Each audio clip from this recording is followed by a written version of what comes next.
Welcome to another C programming tutorial. In this video, we will discuss about the if, else-if, else conditional statement. In the previous tutorial, we have learned about the if-else conditional statement. So what happens is we have an expression or a condition, it will be evaluated, and if this expression evaluates to something which is equivalent to true, then the if block of statements are executed. If this expression evaluates to something equivalent to false, then the else block of statements are executed. Now there are some situations where if the expression evaluates to true, then we want to execute a block of statements. If this expression evaluates to false, then we want to test some other condition or the expression. Again, if that other expression evaluates to true, then we want to execute a block of code. If that expression evaluates to false, then we want to test another condition. For that, we can use the if, else-if, else in C programming language. We will see this in example so that everything will be clear for you. So here, let us see the example where we will have a variable of type character, and I will call this variable as vowel. And in this variable, we will store a vowel character. In English, we have A, E, I, O, U. These are considered as the vowel characters, and our program has to say which vowel character is present in this variable called as vowel. For that, what we can do, we can use the if conditional statement. So if you have watched my previous tutorial, then you will say we can use the if conditional statement in order to check for the value present in this vowel variable, and we can say what vowel character it is. For example, here we can say if vowel is equal to, that is the comparison operator, A, then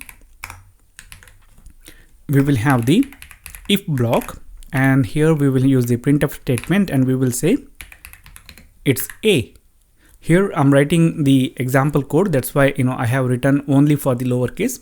If you need, you can use the OR logical operator and you can check for the capital A also. Now, similar to this, what we can do, we can do the same thing for E, I, O, and U. Something like this. So we will have separate if statements and we will check for the vowel character, and if that condition matches, if this expression evaluates to true, then we will say it is that particular vowel character.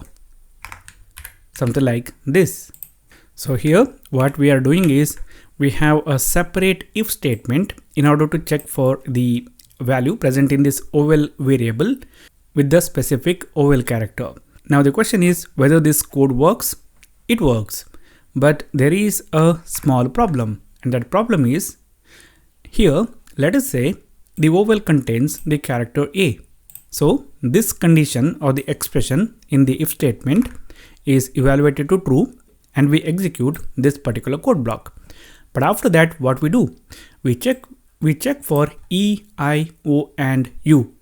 Now the question is, once I know that this particular variable is containing the vowel character A, is there any need to check for E, I, O, and U? So there is no need. So what we are doing right now is we are wasting the computing time. Some of you guys who have watched my if-else tutorial, you will say we can have the else block with the if statement and then we can nest the if else. For example, if the vowel is not A, then we will have the else block, and here we will check whether it is E. If it is not A and if it is not E, then again we will have the else block and we will check for I.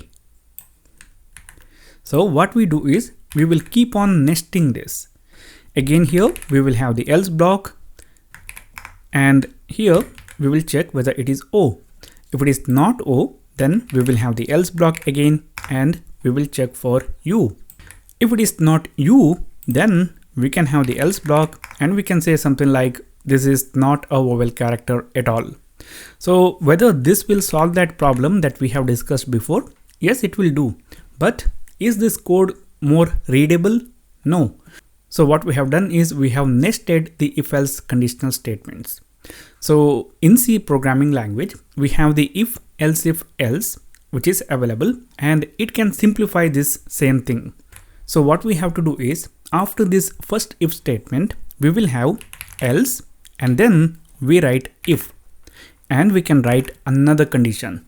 For example, in this particular example, it will be vowel, whether this contains a character which is E. So again, if this is evaluated to true, then we will have a code block. Now in this code block, we can have a printf statement like this, and we can say it is E. So now what happens here? First, this if expression is evaluated. If it is true, this block of code is executed. Now if this expression evaluates to false, then only this expression is checked. If it evaluates to true, this block of code is executed. Again, this also evaluates to something which is equivalent to false. Then we can have another else if statement depending on our logic. For example, here we can say if vowel is equal to I. So if it is so, then we can use a code block, and we can use a printf function in here in order to say it's I. Okay. Similar to that, we can have as many else if statements that we want. For example, here we will have one for the vowel character O, and then we will have one for U, and finally we can have the else block. This else block will be executed if none of the condition or the expression that we have written here evaluates to true. If all of them evaluates to false, then this else block is executed. So here we can have a printf, and we can say not a vowel, something like this. So now what we have done is we have written a much more readable code. And what happens here? If this if evaluates to true, this block of code is executed. If it is false, then the else if condition here, it will be checked. If this evaluates to true, this block of statement is executed. And if this evaluates to false, then the next else if expression is checked. If it evaluates to true, block of code is executed. Else, if there are any next else if, they will be checked. One thing that we have to understand here is when a particular if expression evaluates to true, that block of code is executed and no other further checking is done.